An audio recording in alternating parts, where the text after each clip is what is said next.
Hi, I'm Patty Kim. Today we're headed to East Africa, famous for sites like the Serengeti Plains. But there's a whole lot more to this place than just safaris and savanna. It's also home to mountain jungles, fiery volcanoes, and the Great Rift Valley, a place where scientists have discovered some of the oldest evidence of human life anywhere on the planet.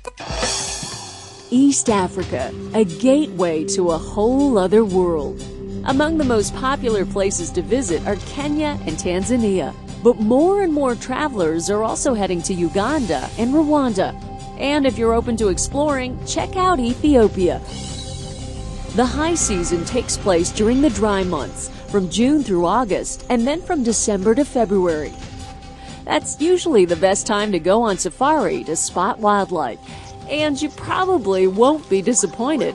Not only can you look out for lions, leopards, rhinos, elephants, and African buffalo, but you could witness an event unlike anything anywhere else on the planet: the Serengeti migrations. The earth shakes as over 1 million wildebeest, zebras, and gazelle cross the Serengeti following the rains. From their winter feeding grounds in Serengeti National Park in Tanzania, the herds migrate to their summer feeding grounds in Masai Mara National Reserve in Kenya, and then make the return trip back again. With the herds come the hunters. But no matter what obstacles or dangers the herds may face, the migration continues. Over 90,000 visitors come each year to watch the age-old spectacle. So for a front row seat to the greatest show on earth, be sure to book well in advance. For wildlife watching that's a little bit more up close and personal, head west to see the rare mountain gorilla.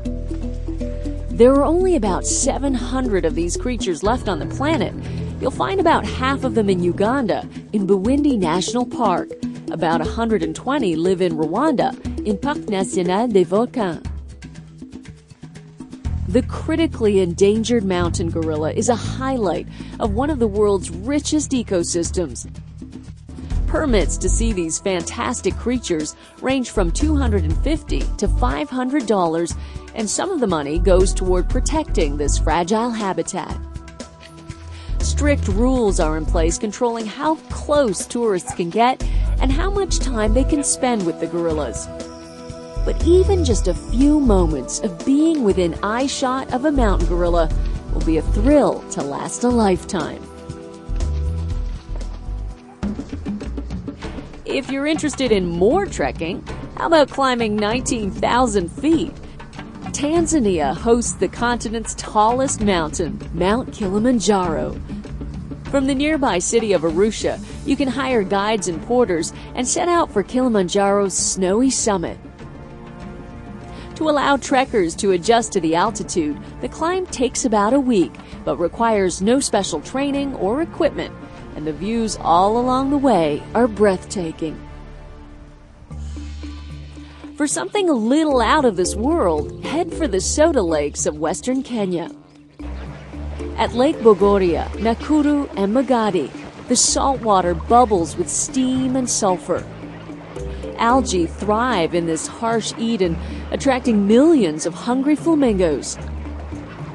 Freshwater springs and lakes attract other wildlife, both familiar and bizarre. With a ringside seat by the lakeshore, you're practically guaranteed a one-of-a-kind wildlife experience. Want to stray from the beaten path? Head to Ethiopia. Its rugged mountains have guarded Africa's oldest independent nation for thousands of years.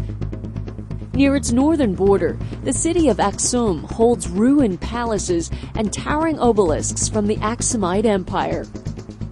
Pilgrims journey to Aksum's Chapel of St. Mary of Zion, where they believe the Ark of the Covenant is kept. Religion has shaped Ethiopia, literally. In nearby Lalibela, 11 churches were hand-carved out of mountain rock. The mountains hold other treasures too. Hiking in the Simien Mountains, you can spot animals found nowhere else. Ethiopian wolves that have evolved to be solo hunters, and troops of gelada baboons that graze like herds of cattle. After all that hiking and trekking, a little chilling out might be in order, and there's plenty of room to spread out and relax on East Africa's shores. Coastal towns such as Lamu, Malindi, Mombasa, and Zanzibar are home to pristine beaches, flourishing coral reefs, and a view into traditional ways of life that go back for centuries.